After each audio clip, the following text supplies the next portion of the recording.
There's a lot of things, there's a lot of important decisions as a business owner you have to make. And if you can't even make those small decisions, then how are you going to make big life changing or big entrepreneurship decisions?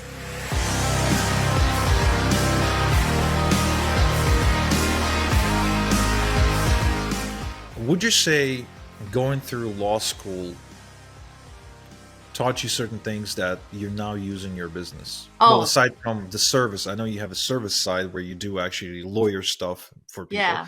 But in terms of like self development, mindset, self image, any sort of habits, how did law school play out for you, and how is it playing out for you in your business right now?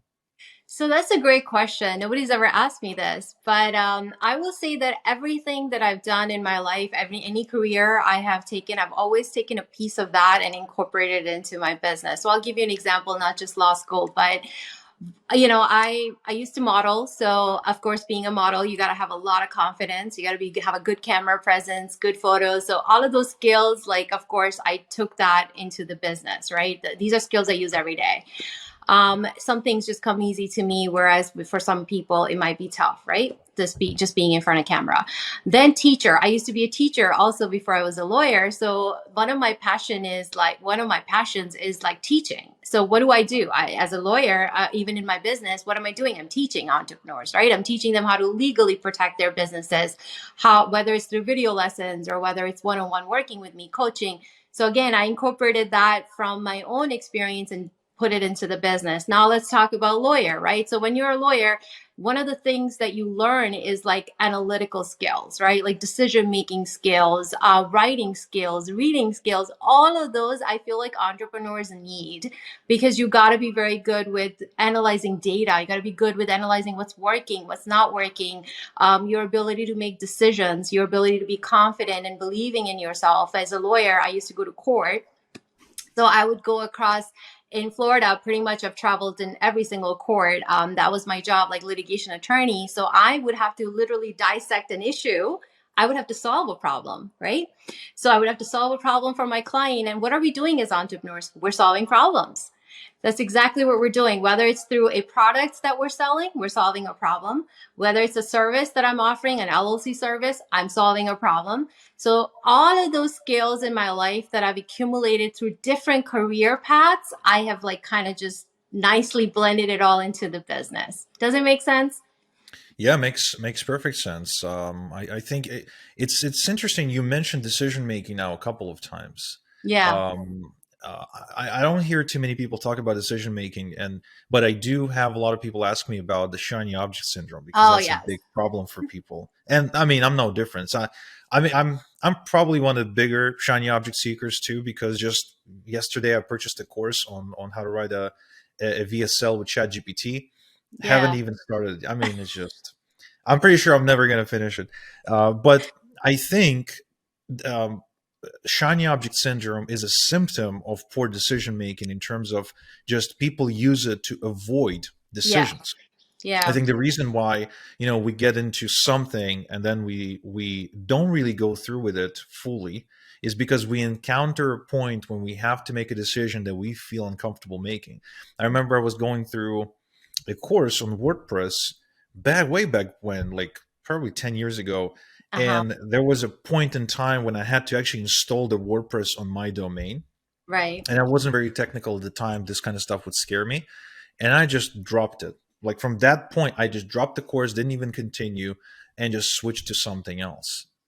Hmm. And that's like this shiny object behavior came as a symptom to avoiding that decision, like a symptom of Yeah. procrastination. Yeah. So, talking about decision making, do you have any protocols or rules by which you make decisions, even if it's general stuff? Like it doesn't have to be a life changing decision, but as a Yeah. lawyer, what sort of decision making tools you have in your toolkit? Yeah, no, another great question. So the what I do is like I honestly listen to my gut feeling a lot. So I do rely because I feel like we all have that. So I'm very much in tune with my own self.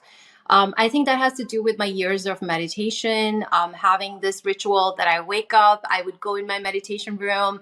That's my way of connecting with my higher self. So first step is I listen to my inner feeling. If there's an if even in the decision, then I pause and I reflect on it. I consider the pros and cons because that's the lawyer, right? So I'm looking at both sides, that if I take this decision, what's the worst can happen. And for the most part, if I feel like there's more pros than the cons, then I would take it. I don't like to spend too much, I don't like to waste too much time on decision making because that's slowing your progress. And I did have that problem. There was a time in my life that I couldn't even decide on which restaurant to go to. And my husband used to be like, man, you can't make a damn decision. I couldn't figure out which dress to wear. What, these little things like that women go through. And I don't have that problem anymore because I realized that that's a waste of time.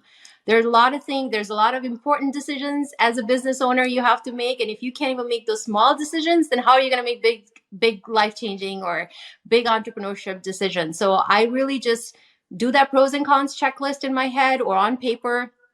Perhaps sometimes if it's a really a huge like financial decision, maybe have a conversation with a loved one, my husband or anybody else that I love, trust, and get an opinion, and then just move on. It's either a yes or a no, because that time that people waste in just figuring it out, like if it's a yes or a no, is the time wasted that you're never going to get back. So either it's a yes or either it's a no, and just move on. I don't know if you agree with that, but that's my approach. Yeah, I don't think I agree. For me, a lot of stuff is gray, and I've been thinking of that. I don't know how old you are, and I'm gonna be polite and not gonna ask. But Thanks. the older I've been getting, the more difficult some decisions became. The more like there are some areas of life where I feel like there's lots of gray. So some are black and white, Yeah. right? Should I eat sugar before lunchtime? Black and white, no, because it'll be a spike. I'll crash. It'll be disgusting. But like, should I move to Italy? There's lots of variables in that decision, and until I can understand the exact variables that are most important, it's really just impossible for me to make a decision. So I can just delay the decision altogether, and that would be my way of dealing with it. I think for me, as far as the decision making toolkit, one of the first things that I believe can make most decisions in your life much easier to make, like you'll just have so much clarity, is if you spend the time to create your hierarchy of values. This is a concept that I first heard from Dr. John DeMartini. We spoke about it on this podcast, actually. The idea is very simple. Every person has a hierarchy, like a pyramid of values. Some things are just higher up on that scale. And if whatever's highest on the scale, you will find yourself spending the most time, money, and energy on that area of your life. And so these can be guiding goalposts, if you will, on how you make decisions. Like, let's take something as simple as designing your website, or deciding on what website you want to build. Yeah. If your primary value is not wasting time, or to be time efficient, Yeah. or to be efficient with your resources, which is definitely one of the values I have, your decision making process will probably lean towards get a cheap template.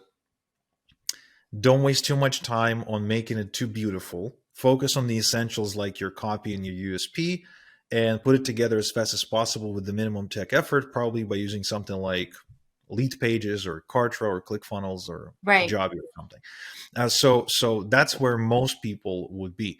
But my best friend Dennis, his value is actually to be and to appear professional. Yeah. And when you have that as your value, especially in relation to the digital scene, okay, you will not make that decision. You will be leaning towards a decision that states we're going to invest a lot of money and time in making a really slick, beautiful, fast loading website. And we're definitely not going to use ClickFunnels because ClickFunnels is something that everyone else is using. Therefore, it'll make us look like everyone else, and we don't want to look like everyone else. So just an example of if you can figure out your value hierarchy. It seems like you did, by the way. I don't know if you consciously sat down and did it, but you know what your values are, and you just let your values drive your decision making. I think many people don't recognize this, and I think they oftentimes try to use other people's hierarchy of values or measuring sticks to make decisions for themselves. Right. And they go around, they ask for advice, they get contradicting advice too. That's another thing about our industry, the industry of like teaching people about anything, right? Right. Any topic, niche, or interest has like a million gurus giving contradicting advice, right? That's true. It is true. 100%. So I think it comes from each and every single one of them has a different hierarchy of values, or hitting success with a different strategy at a different point in time, or just that strategy maybe being a better fit for their personality. It's like, what's the best way to promote your business? Is it being super active on Instagram? Is it going around speaking on stages at seminars? Is it running webinars? Or is it running paid ads without even revealing your name? So, depending on your hierarchy of values, that will be different. Like for me, doing webinars makes perfect sense because I love the public speaking aspect. Right. I want to get in front of people because I love the status that comes with it. One of my values is to be of high status, right? It's something that I've devoted a lot of time to. But at the same time, another value of mine is I hate travel. I hate travel. I got fear of flying. I just don't like it. And so, in this case, the speaking on stage element, not my thing. Yeah. But being at home doing a webinar, that's Yeah, for me. perfect.